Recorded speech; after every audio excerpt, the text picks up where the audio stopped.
Okay, YouTubers, this is the Angry Prepper. Today's video on the Angry Truth channel, we're going to talk about Uncle Sam wanting their military men and women back.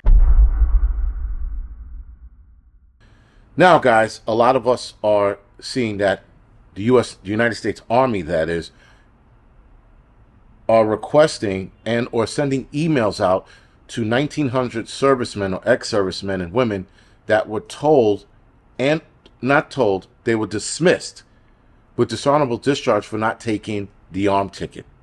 So the unvaccinated soldiers are now being requested to come back. Now, I'm pretty sure a lot of them are like, screw you, whatever. But if you had a dishonorable discharge, I'm pretty sure you would go back to reverse that so that your record is clean. Because the one thing about a dishonorable discharge is that it fucks your record for life. And whenever you go to a job and they see that, I mean, you can definitely explain it with certain companies. Well, I was dishonorably discharged because I didn't want to take the armed ticket. Companies will be like, that's why they got rid of you? You're hired. But other places, they might not want to hear it. All they see is the dishonorable discharge, and they're like, this is bullshit. Now, anyway, now the United States Army is asking for their servicemen to come back and servicewomen to come back because their recruiting level was at an all-time low. Last year, it was at a 25% cut or low, and this year it's probably going to be a little higher. That being said, guys, the Army is now groveling. Now, I don't think they're groveling, sorry, and I don't think they're begging. They're just asking them to come back. Begging would probably be, and I don't know if it was in the email or not, the incentives and or bonuses that they would have to include for them to come back. You can't, if I was a serviceman and you told me I can come back, you better put some hefty bonuses in there for me to come back. You better have some kind of enticing something for me to come back to the military, to even reverse that. Because a lot of guys probably found a career, they're probably doing something else right now. So a lot of guys might not even bother. Now, from what I read a couple months ago, 8,000 guys or 8,000 servicemen were discharged. And I think that was 8,000 through all the services. I don't think it was 8,000 in just the Army. I think it was 8,000 through all the branches.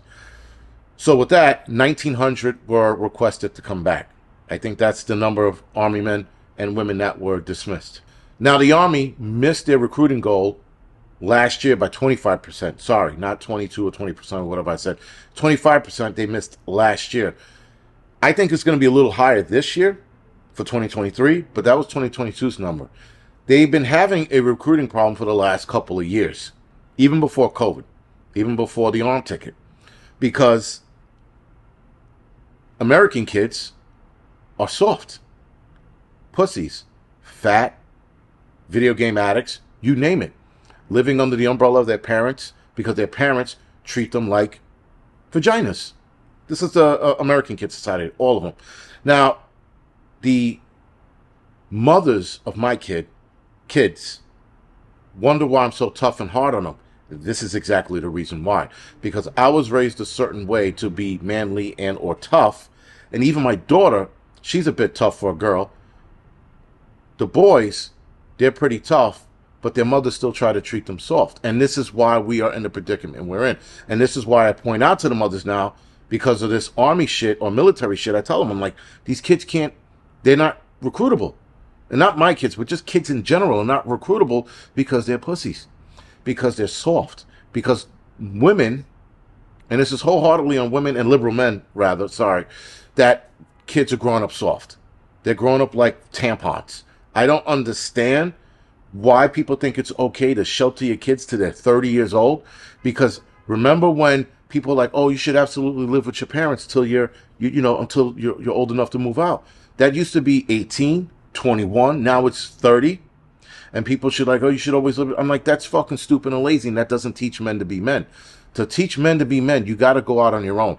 Tribes of all kinds around the world, a long time ago, as soon as you became 18 or old enough to hold and carry a spear, you went out there and hunted.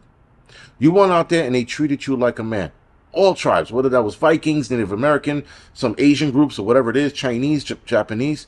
As soon as you were able to fend for yourself, you were out in the wilderness, defending and bringing back food home, and or defending your people by joining the military. As a world, we become so soft with our kids. But here in the United States, even softer. Because we sit here and we tell kids, well, you got to, you want to be a girl today, that's okay. Oh, you want to sit home and play video games? I trust your judgment. Get the fuck off that video game and get the fuck outside. And if you mention wearing a dress again, I'm going to wrap it around your fucking neck. That's what parenting is. Parenting is making sure your kids grow up to be right and not giving in to your kids' stupidity and stupid ideologies. Kids inherently are dumb. We were all dumb at one point. We used to run around licking or eating lead paint chips and running in the walls with buckets on our heads because that's what we did as kids until our parents go, you done? You done being stupid? And then they started teaching you the right way after you're done dumb shit. Like my magical slide incident when I was a kid, thinking that there was an imaginary slide as I jump off this ladder, if you will, that had no slide, but I'm thinking, there's a slide there. I'm pretty sure it is. I jump off the ladder onto an imaginary slide, bang, hit the ground. Had to be a 10-foot drop.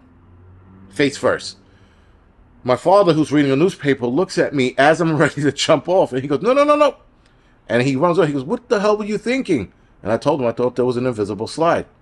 I'm pretty sure he called me stupid with his eyes. Nonetheless, he gets me off the ground. He says, don't you ever do that again? And I think he called me an idiot or moron and stupid. He called me something to that effect, and he was right because I was an idiot. Enters me putting a bucket on my head as a child, running around seeing whether or not I was going to hit a wall. Stupid. But these are dangerous shit we did as kids, and we learned the hard way. Parents today, they put bubble wrap around their kids. They have on elbows, the little retard helmet on, and they have their kids doing that, or they have the leash that I can't stand on their kids.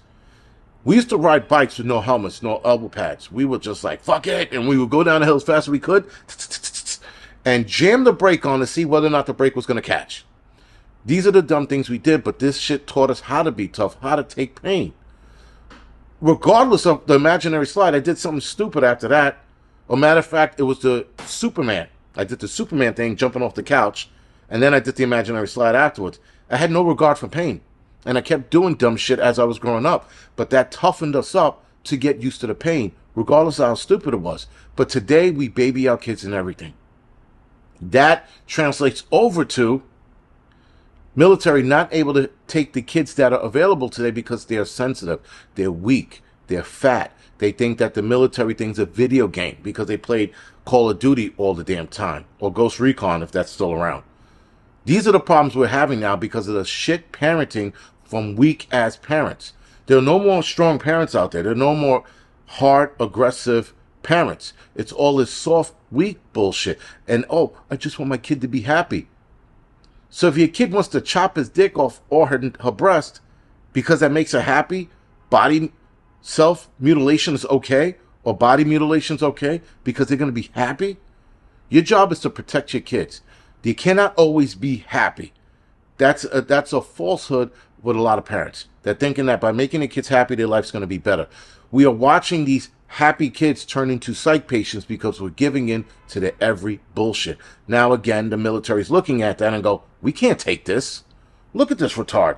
He gets yelled at. He crawls up into a ball and cries. The drill sergeant tells him to do something, and he turns around and goes, could you say please? Imagine that bullshit. I know military guys that told me, if you would have turned around and said, could you say please? They would walk you up and forget about boot prints up your ass. It'd be all over your body if you said some shit like that to them. When you go into war, guys, the enemy, if you will, is not going to sit there and worry about your pronoun and ask you to do something nicely. They're going to get in your ass with a bayonet and or whatever weapon they have on them because they do not care. And that's what they're training you for. They're training you to fight the enemy, not for please and thank yous and not for proper pronoun labels. They're training you to fight because what comes next, guys, is going to be nothing short of a nightmare for the military, the United States military. I have an idea that with the draft, they're going to up the age. They've been talking about draft heavily now. Heavily. Because they have to get some of these decent kids who don't want to join because of the woke bullshit. You got a lot of kids now, or parents, telling their kids not to join, because of the woke bullshit as well. There is so much going on right now, people don't want to join. And now the military, the United States Army, is asking 1,900 soldiers to come back? I don't fucking think so. A lot of guys saw how they were treated. I hope a lot of them don't come back. And if we go to war, we're fucked. They're probably going to up the draft age to probably 30, maybe 35. And then they'll take volunteers if they're able to pass whatever test needed to pass to join the military for whatever war is definitely coming. Now, that war might take another 2 years, might take another 5 or 10. There's one part of me that's starting to think maybe there is no war coming. Maybe this whole Hamas-Israel thing was a ruse because all of a sudden China is in bed with the United States again. Biden's talking good of China. You got Trudeau meeting with China. You got the California government meeting with the Chinese president. It's a lot of weird shit going on. I think this is all a ruse to get our attention away from whatever else they have going on. I do see the Marine Corps, Navy, Air Force, and even the Coast Guards following suit because they're all having a recruiting problem. I know the Marines were having a recruiting problem for a while because they're such a tougher organization than the Army, Navy, and Air Force. And the Army, Navy, and Air Force, at least with the Air Force, for pilot's sake, you have to be an officer and you have to be some kind of a brain to get to that level to fly whatever aircraft needs to be flying. Now, if I'm not mistaken, anybody who's flying any kind of aircraft, you're an officer of some kind, whether that's the Marine Corps, Navy, Air Force, or Army, you have to be an officer to fly said vehicle, whether that's an Apache helicopter or the F-22 Raptor. So they're also having a problem finding people smart enough to join OCS or whatever officer candidate school's called in the Navy, the Army, whatever it is. They're definitely having a problem with that as well. So again, I could see the United States Marines, Navy, and Air Force, and even Coast Guards inviting those that they told to kick rocks because they didn't want to get the arm ticket. I could definitely see that happening. So anyway, we shall see where this is going to go, but I'm dying to see what the recruiting numbers are going to be for 2023, being that it was 25% below their mark, 25% below. This year, I could probably bet 30%, if not 35% below their mark for 2023. Anyway, guys, this is The Angry Prepper. Thank you for watching the Angry Truth channel.